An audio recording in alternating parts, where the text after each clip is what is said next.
जय हिंद दोस्तों, Delhi UPSC secret में आप सबका स्वागत है। मुझे पता है अभी अभी आपने यूपीएससी के फॉर्म भरे होंगे, प्रीलिम्स के लिए काफ़ी अच्छे से प्लानिंग की होगी, रिसोर्स बुक्स लिस्ट आपने निकाली होंगी और पूरा अच्छे से 3-4 महीने का अच्छे से प्लान करके आगे कैसे उसको एग्जीक्यूट करने का ये आपने सोचा होगा। जिसका सेकंड थर्ड अटैम्प्ट है उसको पता है कि हर 15 दिन बाद प्लान चेंज हो जाता है और जब प्रीलिम्स नज़दीक आती है तो उस टाइम में हमारी गिव अप करने की फीलिंग स्टार्ट होती है कि यार इस टाइम तो नहीं बनेगा, क्या करूँ क्या नहीं। आप में से काफ़ी सारी ऐसे स्टूडेंट हैं कि जिनकी स्टार्टिंग की प्रिपरेशन काफ़ी अच्छे से होती है बट एक्चुअल एग्ज़ाम में उनका रिज़ल्ट नहीं निकल के आता। तो जब मैं स्टूडेंट से बात करता हूँ, उनके कॉल्स आते हैं, तो मुझे एक ही समझ में आता कि वो ना ही प्रीवियस ईयर्स क्वेश्चन पेपर्स को एनालाइज करते, ना ही किसी क्वेश्चंस को लॉजिकल वे से इतना सोच पाते जितना जो पेपर सेटर है वो एक्सपेक्ट करता है। और इन सब चीज़ों से क्या होता है कि 2-4 मार्क्स से प्रीलिम रह जाती है। कई सारे ऐसे लोग हैं कि जिनका जीएस का स्कोर काफ़ी अच्छा आता है लेकिन सीसैट को हल्के में लेते हैं और फिर प्रीलिम नहीं निकल पाती। तो दोस्तों आज हम बेसिक्स ऑफ एलिमिनेशन टेक्निक सीखने जा रहे हैं। हमारे कई सारी एलिमिनेशन हैक्स एंड ट्रिक्स के प्रोग्राम हैं जो आपके दोस्तों को भी बता सकता है। पहला है light and scope, that is logical intelligence elimination technique. Scope बोले तो score, concept, content enrichment with the expert. इसमें जीएस प्लस सीसैट की आपको 42 प्लस हैक्स एंड ट्रिक्स मिल जाएगी। दोस्तों एक हमारा दूसरा कोर्स है उद्धार। आप में से कई सारे स्टूडेंट रिक्वेस्ट कर रहे थे कि सर हमें जीएस प्लस सीसैट नहीं चाहिए, सिर्फ जीएस चाहिए, तो उसकी फ़ीस कम कर लो। तो उन लोगों के लिए हम लोगों ने जीएस के लिए सेपरेट हैक्स एंड ट्रिक्स और ये लेके आए हैं, उसका नाम है उद्धार। लाइट एंड स्कोप में से अगर आप सीसैट बाजू में रखें तो जो बच जाएगा वो उद्धार हो जाएगा, बस यही कोर्स फीचर है। और आखिरी में होता है एग्ज़ाम को चलते चलते ऐसा होता है कि वो शॉर्ट हैक्स एंड ट्रिक्स का प्रोग्राम होता है जीएस प्लस सीसैट, और वो काफ़ी अफोर्डेबल प्राइस में होता है लेकिन उसका ड्यूरेशन बहुत कम रहता है। आप में से कई सारे लोग हैं जो लाइट एंड स्कोप बैच को एनरोल करने के बाद भी पूछ रहे हैं कि सर हम एग्ज़ाम को चलते चलते एनरोल करें क्या। मैं उनको ऑनेस्टली बता दूंगा, एग्ज़ाम को चलते चलते प्रोग्राम को आपने एनरोल करने की कोई भी ज़रूरत नहीं है। दोस्तों आज हम इस क्लास में बेसिक्स ऑफ एलिमिनेशन टेक्निक सीखेंगे। आप इस सभी रूल्स को काफ़ी अच्छे से देखना और मैं आज आपको एग्जाम्पल के साथ यहाँ बता दूंगा, ठीक है। पहली बात तो ये है कि मार्केट में जो बेसिक्स ऑफ एलिमिनेशन की जो पीडीएफ घूम रही है दिल्ली यूपीएससी सीक्रेट की, कई 1-2 यूट्यूबर जो है उन्होंने वीडियो भी बना के डाल दिए इसके ऊपर। तो दोस्तों मार्केट में 42 प्लस एलिमिनेशन टेक्निक नहीं है, जो 2025 है उतनी ही घूम रही है। बाकी जो भी एलिमिनेशन टेक्निक है वो हम एक्चुअल डिस्कशन के साथ आप लोगों को सिखा देंगे, उसकी पीडीएफ नहीं देंगे। प्रैक्टिस से ही आपको इनकलकेट हो जाएगी। देखो दोस्तों आज हम रूल नंबर 1 से स्टार्ट करते हैं। Extreme word statements are wrong, ये रूल नंबर 1 कहता है। तो इसके लिए ये याद रखना, डू नॉट ओवरथिंक। सर ये एक्सट्रीम वर्ड क्या होते हैं, जैसे कि steadily increasing, steadily decreasing. Sir ये एक्सट्रीम वर्ड क्या होते हैं? ये एक्सट्रीम वर्ड आप कह सकते हैं कि एडवर्ब, वर्क के बारे में कोई ज़्यादा इन्फॉर्मेशन देने वाला एडवर्ब होता है, ऐसे आपने बचपन में सुना होगा, जिसको एलवाई लगता है। सडनली, स्टेडीली, ग्रेटली, ऐसे कुछ वर्ड्स होते हैं कि जो आपको स्टेटमेंट पढ़ने के बाद टेम्पटेशन देते हैं और आप वहाँ कंफ्यूज हो जाते हैं। तो सर ये ऐसे कितने वर्ड्स हैं? तो दोस्तों ये 52-53 वर्ड्स है, जो भी हमने आपके पीडीएफ में दिए हैं उतने ही है। उसमें और 1-2 जो अपडेटेड है 2022 के ट्रेंड को लेके, तो उसमें जो भी अपडेटेड है कि लेटेस्ट ट्रेंड को लेके वो हम लोगों ने वहाँ पीडीएफ में अपडेट कर दिए हैं। तो आइए देखते हैं हम लोग, जैसे कि steadily increasing, steadily decreasing, greatly impact, greatly influence, ऐसे कुछ ये वर्ड्स है, ठीक है। अब देखो यहाँ पे ईयर 2011 सेट ए का क्वेश्चन नंबर 4 है। हम प्रैक्टिकल तौर पे इस रूल को सीखते हैं। India has experience persistent and high food inflation in the recent past, what could be the reason? What could be the reason? देखो अगर आपको क्वेश्चन समझ में नहीं आया तो आंसर गलत हो सकता है, तो क्वेश्चन में कीवर्ड कैच किया करो क्वेश्चंस के। तो high food inflation, high food inflation, what could be the reason, ये आपके कीवर्ड्स है, ठीक है। अब देखो पहला है due to gradual switch over to the cultivation of commercial crops the area under the cultivation of food grain has steadily decrease in the last 5 years about 30%। Okay, ये पहला है extreme word, steadily decrease. As a consequence of increase in incomes, the consumption patterns of the people have undergone a significant change. Okay. Third, the food supply chain has structural constant. अब देखो ये third वाला तो काफ़ी normal है, second वाला भी appealing है, ठीक है। अब ये क्वेश्चन तो काफ़ी इजी है, बट यहाँ देखो यहाँ पे हमें एक्सट्रीम वर्ड नज़र आता है, स्टेडीली डिक्रीज। ये कहता है कि gradual switch overs of the cultivation of commercial crop the area under the cultivation of food grain has steadily decrease in the last few years, तो इसकी वजह से this is the reason of high food inflation, ऐसा ये कहता है। अब देखो दोस्तों ये एक्सट्रीम वर्ड है, आपको यहाँ रेड फ्लैग मिल गया और यहाँ पे उन्होंने अबाउट 30% कहा, ठीक है। अब ये फैक्ट फिगर डाटा ये कैसे रंग होते हैं इसका भी मैं आगे जुगाड़ आपको समझा दूंगा रूल्स के साथ। अब देखो फर्स्ट स्टेटमेंट गलत है, अगर फर्स्ट स्टेटमेंट गलत है तो आप यहाँ देखिएगा ऑप्शन में, ए ऑप्शन में 1 and 2 ओनली है, तो यहाँ पे 1 है यानी फर्स्ट स्टेटमेंट है, तो आप ए को गलत कर सकते हैं। सी में 1 and 3 ओनली है, डी में 1 2 3 है, जिसमें 1 आएगा वो आपका निकल के जाएगा, बचेगा सिर्फ B, that B is your answer, that is 2 and 3 only, ठीक है। अब ये हो गया पहला रूल एक्सट्रीम वर्ड का। एक्सट्रीम वर्ड के बारे में काफ़ी डिटेल तरीके से हम लोग आगे पेपर्स डिस्कशन में देखेंगे। नेक्स्ट रूल को डिस्कस करने से पहले आप ही के बैच के एक स्टूडेंट है अनुराग पांडे जी, उनकी हम कमेंट पढ़ते हैं। अनुराग ने काफ़ी अच्छे दिन के मौके पे मेरे को एक कमेंट भेजी, दैट इज़ 14 फरवरी। सर मैं लाइव सेशंस अटेंड नहीं कर पाता हूँ, लास्ट 2 प्रीलिम्स में मैं मार्जिनली रह गया, वो भी 50-50 वाले क्वेश्चंस की वजह से। जो मैं आपको क्लास में लाइव क्लास में मैं हैक्स पढ़ा रहा था 50-50 की एलिमिनेशन टेक्निक और वो, तो वो बोलते थे कि सर मेरे को ये पता नहीं था, अगर ऐसा पता होता तो मैं प्रीलिम्स क्लियर कर पाता था। Sir you have become the bridge that fill the gap between me and the prelims, you have been exceptional at what you are doing. Thank you Anurag. Just like fungus, you have decoded, demystified and broken down the prelims in its bare basis form. Now it is easy for us to tackle the prelims monster. वृष्टवास इन्होंने यहाँ mention इसलिए किया कि मैंने आपको class में बताया था कि मैं वृष्टवास क्यों नहीं पहनता हूँ। जैसे कि हम लोग किसी को कहा था कि 2019 तक IAS बनेंगे लेकिन नहीं बन पाए, तो समय से पीछे चल रहे, तो हम लोगों ने फिर उस दिन से वॉच पहनना छोड़ दिया। तो हम सोचते हैं कि अगर आप में से कोई मेरा स्टूडेंट IAS बने तो मेरे लिए वॉच लेके आए। तो अनुराग जी कहते हैं कि सर मैं आपके लिए वृष्टवास लेके आऊँगा। जैसे सर आप मेरे जीवन के अंधेरे को काटने के लिए दीपक बन के आए हो, वैसे ही मैं भी आपके इंस्टीट्यूट का नाम आसमान पे लेके जाऊंगा। That's a promise and I keep my promise till the next time. Anurag Pandey, batch number 31, light and scope. Thank you Anurag जी।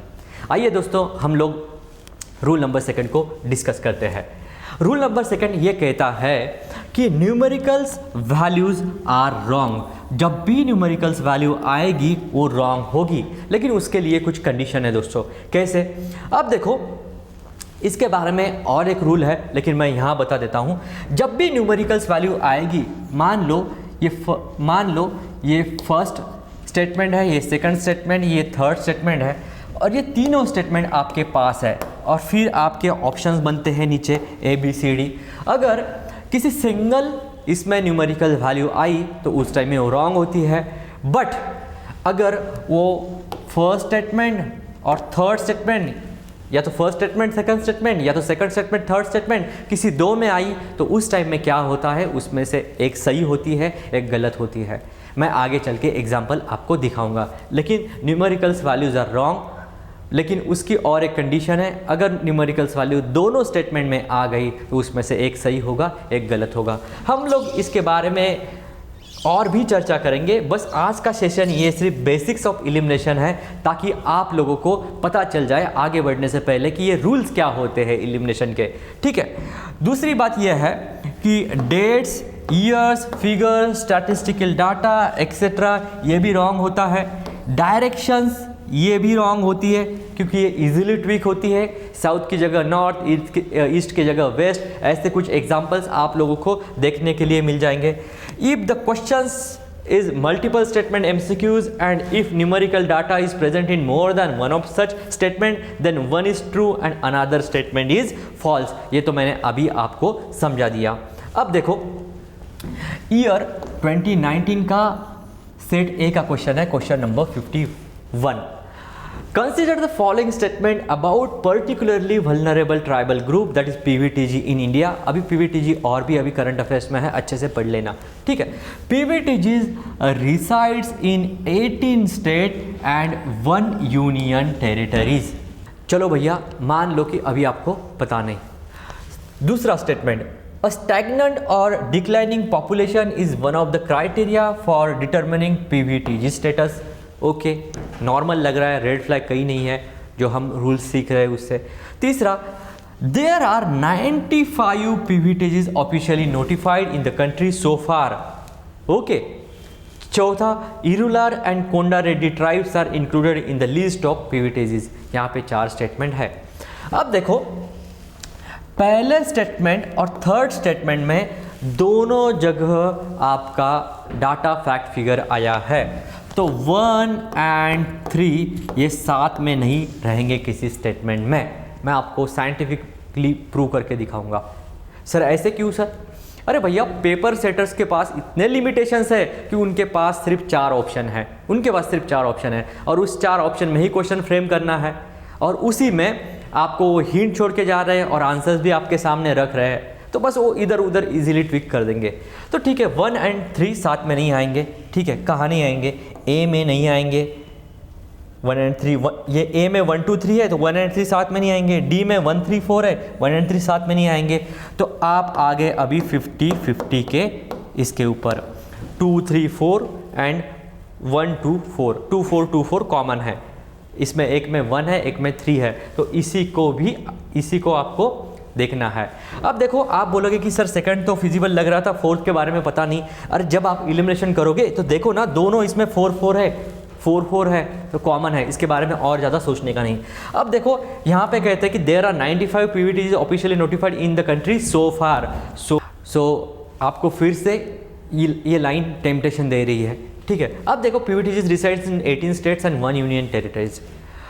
अब देखो जिसको पता है थोड़ा बहुत वो इसको 50-50 के तौर पे सही लेके आएगा, जिसको पता नहीं वो एटलीस्ट 50-50 तक पहुंच जाएगा। सर ये अभी भी नहीं समझ में आ रहा है तो आप बस keep patience, second lecture third lectures इसमें मैं आपको और एक करके समझा दूंगा, बस इतना समझ लो आज।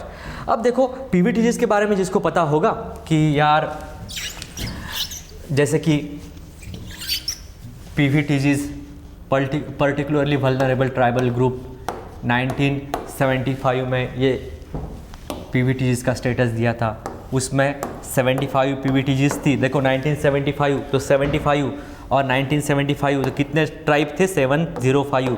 ये देखो इसको बोलते हैं स्मार्ट वे लर्निंग का। देखो 75 इधर देखो 75 PVTGs। तो अच्छे से ऐसे ही निमोनिक्स बना के पढ़ाई करना, ठीक है।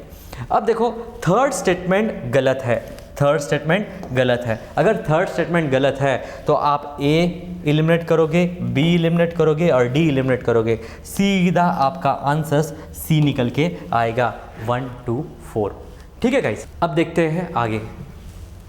रूल नंबर 3 ये कहता है कि नेम ऑफ पेरेंट ऑर्गेनाइजेशन और department are wrong. Name of parent organization और डिपार्टमेंट आर रॉन्ग। मिनिस्ट्री भी गलत होती है, उसकी हैक हम क्वेश्चन के साथ डिस्कस करेंगे कैसी गलत होती है मिनिस्ट्री। तो अब क्वेश्चंस देखो, year 2021 set A question number 14, with reference to water credit consider the following statement. क्या है statement? It puts micro finance tools to work in the water and sanitation sectors. काफ़ी सिंपल लग रहा है, red flag कहीं नहीं है। Second, it is a global initiatives launch under the aegis of World Health Organization and World Bank. आगे यहाँ पे ऑर्गेनाइजेशन डिपार्टमेंट वो वाला rule, okay. Third, it aims to enable the poor people to meet their water needs without depending on subsidies. अब देखो guys, second वाला हमारे पास तो हैक है, सेकंड को एलिमिनेट करें तो सेकंड किस किस में दिखता है आप लोग एलिमिनेट कर सकते हैं। ए में 1 and 2 ओनली है तो सेकंड यहाँ है, सेकंड स्टेटमेंट। बी में 2 and 3 है, सेकंड स्टेटमेंट यहाँ है। डी में 1 2 3 है, सेकंड स्टेटमेंट यहाँ है। सीधा आपका आंसर्स निकल के आ रहा है 1 and 3 ओनली, 1 and 3 ओनली। तो ये हैक थी ऑर्गेनाइजेशन, डिपार्टमेंट, मिनिस्ट्री कैसी रॉन्ग होती है, हम लोग उसको देखने ही जा रहे हैं। अब देखो रूल नंबर 4 and 5 क्या कहता है सर। ये रूल नंबर ये कहता है कि if statement is very mild, if statement is very mild general in nature then it is correct. कैसे होता है सर ये स्टेटमेंट, हम क्वेश्चंस के साथ डिस्कस करेंगे। कंडीशन सिर्फ उसके लिए ये है कि वो जो इन्फॉर्मेशन है वो लॉजिकली करेक्ट होनी चाहिए, या तो क्वेश्चन के साथ जो पढ़ रहे हैं आप उसको रिलेवेंट थोड़ा बहुत लगना चाहिए, और जनरल स्टेटमेंट है उस टाइम में वो सही होता है। कीवर्ड्स उस टाइम में इसको फोकस करना, मे, कैन और टू, ऐसे जो कीवर्ड्स है ये आपको एक अलग सेंस देगा पढ़ते समय, ठीक है। अब देखो फिफ्थ वाला रूल हमारा ये कहता है कि इन्वायरमेंट एंड ज्योग्राफी के जो क्वेश्चंस होते हैं उसमें अगर क्वेश्चंस के साथ ऑप्शन कुछ लॉजिकली वहाँ पे लग रहा है उस कॉन्टेक्स्ट में, तो उस टाइम में ऑल करेक्ट की संभावना ज़्यादा से ज़्यादा होती है, ज़्यादा से ज़्यादा ऑल करेक्ट। कैसे, उसके भी हम लोग क्वेश्चंस देखेंगे 2011 टू टिल डेट। अब देखो सर ये कैसे, ईयर 2013 सेट ए। अब ये जो क्वेश्चंस है ये PYQ रिपीटेड है। कैसे PYQ रिपीटेड सर, ये क्वेश्चंस 2013 में भी पूछा और उसके बाद 2018 में भी पूछा है, 2013 में भी पूछा, 2018 में भी पूछा, एज इट इज पूछा है। तो आप लोगों ने इसको सही तरह से प्रीवियस ईयर्स क्वेश्चंस पेपर को अच्छे से करना, अपना जो हैंडआउट है उसमें भी अच्छे से इसको रिवाइज करना। अब देखो which of the following leaf modification occurs in the desert area inhibit water loss। अब keywords पकड़ो, desert area में leaf modification that inhibits water loss। अब देखो hard and waxy leaves, अगर waxy leaves है तो वाटर का लॉस जो है वो कम होगा। टाइनी लीव्स और नो लीव्स ये भी सही है। थॉर्न इंस्टेड ऑफ लीव्स ये भी सही है। तो इस सिचुएशंस में आपको लगता है कि यार तीनों भी सही है, तो ऐसे में आप जो सोच रहे थे वो सही था। तो जनरल स्टेटमेंट, माइल्ड स्टेटमेंट जो होते हैं और वो क्वेश्चन के कॉन्टेक्स्ट में लगते हैं उस टाइम में वो सही होता है। और एक दोस्तों हमारे पास एक हैक है, रूल नंबर 20। वो कल वाले लेक्चर्स में आपको समझा दूंगा कि जब भी आप द्विधा मनस्थिति में है कि ऑल ऑफ द अबव करूँ या किसी दो स्टेटमेंट में करूँ, उस टाइम में ये रूल नंबर 20 आपकी एक्यूरेसी बढ़ाएगा, उस टाइम में ये रूल नंबर 20 आपकी एक्यूरेसी बढ़ाएगा, ठीक है। साइंस एंड टेक के जो क्वेश्चंस है उसका एक कॉमन पैटर्न निकल के आता है कि all of the above, but काफ़ी सारे लोगों को ये ऑल ऑफ द अबव लेके फंसता है। क्यों? बिकॉज उस टाइम में वो क्वेश्चन को डिकोड नहीं कर पाते हैं और किसी का सुना है तो चलो ऑल ऑफ द अबव लगा देते हैं और वो फंस जाते हैं। ऐसे टाइम में आप खुद के पैर पे कुल्हाड़ी मार रहे हो, ऐसा मान के चलो। अब देखो कंडीशंस इसके लिए ये है कि जब भी आप ऑल ऑफ द अबव कर रहे हैं, स्टेटमेंट जो है ना माइल्ड होना चाहिए, कैन और मे आना चाहिए, and not having strong words नहीं आने चाहिए उसमें, जैसे कि आप एक्सट्रीम वर्ड बोल सकते हैं, वो नहीं आना चाहिए। दोस्तों मेरी और एक आपको रिक्वेस्ट है, क्या रिक्वेस्ट है, please analyse the previous years question papers of science and technology. उसमें जनरल स्टेटमेंट होता है, उसमें कैन आता है, मे आता है, उस टाइम में वो स्टेटमेंट सही होता है, प्रैक्टिकली आप उसको देखें तो। और यूपीएससी के क्वेश्चंस जो मैंने 1979 से टिल डेट जो एनालिसिस किए हैं उसमें मेरे को ये नज़र आया कि यूपीएससी के जो साइंस एंड टेक के जनरल स्टेटमेंट है वो सही होता है। अगर उसको आप किसी रिसर्च पेपर से है, किसी कुछ इनोवेशंस है, कुछ फ्यूचर प्रेडिक्ट ऐसे कुछ आपको लग रहा है, तो उस स्टेटमेंट को आप आज भी उठा के देखो, 1990s के आज भी आपको एवरग्रीन स्टेटमेंट लगेंगे, वो आज भी एप्लीकेबल है। कैसे सर? अब देखो स्टेटमेंट्स जो है वो लॉजिकली करेक्ट होने चाहिए in the context of question, उस टाइम में आप साइंस एंड टेक के ऑल ऑफ द अबव कर सकते हैं। नोट क्या है, साइंस एंड टेक के क्वेश्चंस है और वो क्वेश्चंस काफ़ी फैक्चुअल है, उस टाइम में it is very difficult to go with all of the above. उस टाइम में आपका गेम फंस सकता है। सर जिस टाइम में फैक्चुअल क्वेश्चंस हो तो उस टाइम में हमने कैसे उसको अप्रोच करना है, क्वेश्चंस को कैसे सॉल्व करना है, तो इसके बारे में क्या, तो इसके बारे में हम पेपर्स डिस्कशन के साथ मैं आपको ये हैक्स सिखा दूंगा। ठीक है, अब देखो year 2013 set A, recombinant DNA technology that is genetical engineering allows genes to be transferred. अब देखो allows genes to be transferred. अब देखो आप लोगों ने जेनेटिक इंजीनियरिंग के बारे में पढ़ा होगा, हर one alternate year genetic engineering पे क्वेश्चंस बनते हैं। आपने बीटी कॉटन, जीएम क्रॉप, ऐसे कई सारे क्वेश्चंस देखे होंगे, नहीं देखे तो आने वाले लेक्चर्स में आप देखोगे। अब देखो यहाँ पे तीनों जो स्टेटमेंट है ना, तीनों स्टेटमेंट ये फिजिबल लग रहे हैं, तीनों स्टेटमेंट फिजिबल लग रहे हैं अगर आपको थोड़ा बेसिक पता होगा तो। ठीक है, कि साइंस है, रिकॉम्बिनेंट डीएनए टेक्नोलॉजी है, allows genes to be transfer, तो ये तीनों भी यहाँ पे आपको सही लग रहे हैं। तो ऐसे समय में आप 1 2 3 के साथ जाओगे तो कोई बात नहीं। ठीक है, ऐसे ही जब जनरल स्टेटमेंट है, लॉजिकली लग रहे हैं, कहीं रेड फ्लैग नहीं है इसमें, कहीं एक्सट्रीम वर्ड नहीं है, कुछ डाटा फैक्ट फिगर ऐसे कुछ दिया नहीं है, उस टाइम में ऐसे वाले क्वेश्चंस को आप इजीली सॉल्व कर पाते हैं। ठीक है, अब देखो 2013 में है question number 90, rainbow is produce when sunlight falls on drop of rain, which of the following physical phenomena responsible for this. क्या है, आप लोगों ने स्टैंडर्ड 8 के एनसीईआरटी के साइंस के इसमें पढ़ा होगा। ठीक है, डिस्पर्शन, रिफ्रैक्शन, इंटरनल रिफ्लेक्शन। तो आपको ऐसा लगता है कि यार डिस्पर्शन होगा, रिफ्रैक्शन पता नहीं, इंटरनल रिफ्लेक्शन है, डिस्पर्शन होगा, रिफ्रैक्शन है, लेकिन इंटरनल रिफ्लेक्शन है या नहीं है या नहीं है। अब देखो यहाँ पे कई रेड फ्लैग नहीं है, डाटा फैक्ट फिगर्स ऐसे कुछ कोई ज़्यादा बम्बार्डिंग नहीं है, तो ऐसे समय में आपके जो इंट्यूशंस है उसके साथ जा सकते हैं, उसके साथ जा सकते हैं। बस इतना सिंपल याद रखो, एक एक क्वेश्चन लेके हम आगे चल के जाने वाले हैं, एक एक पैटर्न को हम डिकोड करेंगे। लेकिन अभी आप यहाँ फंसे हैं और आप इस द्विधा मनस्थिति में हैं, तीनों में से किसी एक पे डाउट आ रहा है, तो उस टाइम में आप अपना रूल नंबर 20 जो है ना, रूल नंबर 20 उसको याद किया करो। कैसे सर? हमारा रूल नंबर 20 क्या बताता है कि जब भी सिंगल वर्ड और डबल वर्ड ये स्टेटमेंट में आते हैं उस टाइम में ऑल ऑफ द अबव सही होते हैं, उस लॉजिकल कॉन्टेक्स्ट में अगर वो कॉन्सेप्ट के रिलेटेड कुछ होगा तो आइए आगे भी देखते हैं रूल नंबर 20 सेकंड पार्ट में। ठीक है, रूल नंबर 7 क्या कहता है?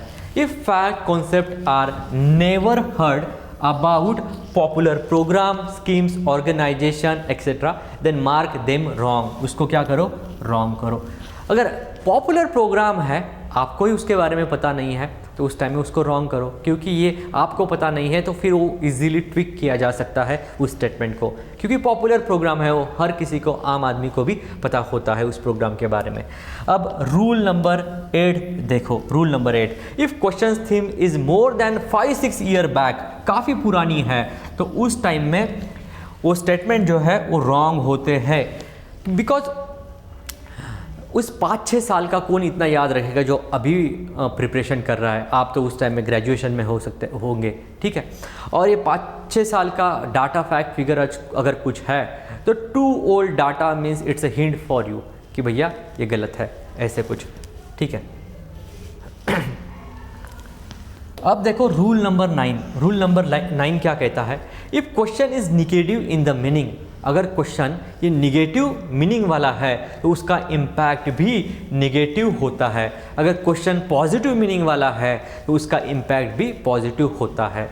अब देखो डिफॉरेस्टेशन है या तो फिर सैंड माइनिंग है, डिफॉरेस्टेशन है या तो फिर सैंड माइनिंग है, तो उसका इम्पैक्ट इन्वायरमेंट पे निगेटिव होगा, क्योंकि डिफॉरेस्टेशन और सैंड माइनिंग ये निगेटिव कॉन्सेप्ट है अगर आप देखें तो। ठीक है, अगर अफॉरेस्टेशन होगा और सॉइल कंजर्वेशन का कुछ होगा तो उसका इम्पैक्ट पॉजिटिव होगा। ठीक है। तो ऐसे ही ये कहता है कि अगर कुछ क्वेश्चंस है, आप क्वेश्चंस को पढ़ रहे हैं, आपको समझ में आया कि यार ये ग्लोबल वार्मिंग रिलेटेड है, ग्लोबल वार्मिंग रिलेटेड है, तो उसके इम्पैक्ट भी नेगेटिव होंगे। ऐसे एक बार आप क्वेश्चंस के कीवर्ड को पकड़े ना तो आपका काम आसान बन जाता है। रूल नंबर 10 क्या कहता है कि contemporary word are wrong. Contemporary word are wrong क्यों? अब देखो, किसी भी कोई महापुरुष है, इतिहास के पन्नों में कोई व्यक्ति है और उनका हर किसी का लाइफ स्पैन आप रटने लगोगे तो फिर ये एग्ज़ाम बाबूगिरी की बन जाएगी, क्लर्क जैसी कि रट्टा मारो और एग्ज़ाम को जाओ। ऐसे नहीं होता। कुछ स्टेटमेंट ऐसे होते हैं काफ़ी लॉजिकली फ्रेम किए जाते हैं। तो ये कंटेम्पररी वर्ड जो है ना ये रॉन्ग होते हैं। सर इसके बारे में कैसे, सर क्या नहीं समझ में आया, मैं क्वेश्चन के साथ आपको दिखाऊंगा। 2-3 बार ऐसे क्वेश्चन आए कंटेम्पररी वाले, उस टाइम में ये रॉन्ग ही साबित हुआ है। अब देखो दोस्तों, year 2019 set A question number 13, consider the following statement. Sant Nimbarka was contemporary of Akbar. Sant Kabir was greatly influenced by Sheikh Ahmad Sirhindi. अब देखो, पहले में कंटेम्पररी आया, संत निम्बरका कंटेम्पररी थे अकबर को, तो ये पहला हमारे हैक से गलत है। अगर पहला गलत है तो आपका ऑप्शन ए चले जाएगा और बोथ 1 और 2 ये वाला भी चले जाएगा। आप 0% पे थे, अब आपका आ गया 50-50। यहाँ से आपको 100% करेक्ट क्वेश्चंस को लेके आना है, ठीक है। अब देखो दूसरा, saint Kabir was greatly influence by Sheikh Ahmad Sirhindi. Greatly influence ये हो गया आपका एक्सट्रीम। अगर सेकंड भी गलत है तो आपका आंसर्स नाइदर 1 नॉर 2 ये निकल के आ जाएगा, ठीक है। अब देखो यहाँ पे ऐसे कुछ पर्सनालिटीज़ है वो बार बार रिपीट होती है। अब यहाँ पे देखो, अकबर ये आज तक 1979 से लेके टिल डेट ये 11 या 12 बार पूछे हैं कई सारे स्टेटमेंट में। जैसे कि रिसेंट 2022 में भी अकबर, जहांगीर ऐसे कुछ ऑप्शंस में आपको दिख जाता है, ठीक है। रूल नंबर 11 क्या कहता है? Rule number 11, word like more than और less than are right. Word like more than और लेस देन राइट। जहाँ मोर वर्ड आएगा, जहाँ लेस वर्ड आएगा, अगर फिजिबल लग रहा है स्टेटमेंट, कहीं एक्सट्रीम वर्ड नहीं है, तो उस टाइम में ये आ जाएगा तो राइट होगा, ठीक है। अब देखो रूल नंबर 12 क्या कहता है कि मैच द पेयर्स क्वेश्चंस में मोस्टली 1 ओनली और 3 ओनली और ऑड नंबर लाइक 1 और 3 are correct. Match the pairs का एक और जुगाड़ है जो 2022 में एक पूछा था कि only 1 pair, only 2 pair, only 3 pair, only all 4 correct, ऐसे कुछ। तो उस जुगाड़ का मैंने लास्ट ईयर्स को पढ़ाया था आपको। तो आप में से शैलेश उमा से, जो सांगली का स्टूडेंट था, उसके कई सारे मैच द पेयर्स सही आए थे। उसका ये रिप्लाई भी था एग्ज़ाम होने के बाद, ठीक है। अब देखो ईयर 2011 सेट ए, इस क्वेश्चंस को हम देखते हैं मोर वाले हैक के साथ। A new optical disc format known as BD is becoming popular हो रही है। देखो, हाँ, in what way it is different from traditional DVD. In what way it is different from traditional DVD. अब देखो ये हो गया कंपैरिजन। अब कंपैरिजन जब आएगा तो उस टाइम में इजीली ट्विक कैटेगरी को याद रखना, मैं आपको सिखाऊंगा, ठीक है। DVD support standard definition video while BD support high definition video. Let say कि हमें पता नहीं है। Compared to DVD, the BD format has several times more storage capacity. Third, thickness of BD is 2.4 mm, that of DVD is 1.2 mm. Which one of the following statement is are correct? याद रखना, जब भी कुछ unit आता है, kilometre, crore rupees, ऐसे कुछ unit आता है, उस टाइम उस यूनिट को राउंड करना, ठीक है। अब जब तीनों स्टेटमेंट आप पढ़ोगे तो आपको तो पता है compare to DVD the BD format has several times more storage, तो वर्ड आ गया मोर, वर्ड आ गया मोर। तो भैया अभी तो मेरे को इसको बारे में कुछ पता नहीं, तो भी हम सॉल्व करेंगे। तो कैसे सॉल्व करेंगे? सेकंड तो फिजिबल लग रहा है हेक्स एंड ट्रिक के साथ, तो यहाँ पे 2 है, यहाँ पे 2 है, यहाँ पे 2 है, तो ये BCD में से निकल के आएगा। बट तीसरा वाला देखो, तीसरा वाला हमारे पास गोल्डन रूल क्या था? Thickness of BD is 2.4 mm while that of DVD is 1.2 mm। Feasible नहीं इतना रट्टा मारना, ठीक है। और यूनिट के साथ भी यूनिट इधर उधर करते हैं। तीसरा स्टेटमेंट हेक्स एंड ट्रिक के साथ गलत होगा। तीसरा स्टेटमेंट अगर गलत है तो आपका C चले जाएगा। C में 2 and 3 ओनली है, D में 1 2 3 है। तो इसमें आपका आंसर्स निकल के आएगा। अगर सेकंड सही है तो सेकंड है B में, सिर्फ सेकंड B स्टेटमेंट बचा है जिसमें 2 है, तो आपका आंसर्स ये निकल के आना चाहिए 1 and 2 ओनली, ठीक है। आप अभी फैमिलियर हो ना इस टेक्निक के साथ, बस आपको धीरे धीरे समझ में आ जाएगा। ऐसे कुछ वेरिएंट समझ में आ जाएंगे इसके टेक्निक्स के, कि जैसे कि आप 42 एलिमिनेशन टेक्निक सीख जाओगे ना, तो किसी एक क्वेश्चन में आपके 3 4 हैक्स एट अ टाइम लगते हैं और सीधा आप आंसर्स पे आते हैं। दोस्तों थैंक यू। अब जो बचे जो रूल्स है वो हम पार्ट 2 में कवर करेंगे, तो stay tune with Delhi UPSC secret. अपना यूट्यूब चैनल भी है। अब ये बेसिक्स ऑफ एलिमिनेशन के टेक्निक्स के वीडियो हम यूट्यूब में भी पहले 2 शेयर करेंगे, आप आपके दोस्तों के साथ भी शेयर करना। अगर आपको कोर्स पसंद आ रहा है, आप में से कई सारे लोगों ने लाइव क्लासेस भी किए हैं, तो अगर आपको कोर्स पसंद आ रहा है तो आपके दोस्तों को भी बता दो। काफ़ी अफोर्डेबल प्राइस में है, मार्केटिंग के तौर पे नहीं, लेकिन मैं इसलिए बता रहा हूँ कि हार्ड वर्क के साथ स्मार्ट वर्क की भी ज़रूरत है। और कई सारे ऐसे लोग होते हैं कि वो बेचारे थोड़े थोड़े मार्क्स से उनकी प्रीलिम्स रह जाती है। अगर आपके शेयरिंग से अगर उनका फ़ायदा हो तो आपका भी ऐसा कहीं से फ़ायदा हो सकता है। चलो थैंक यू गाइज़।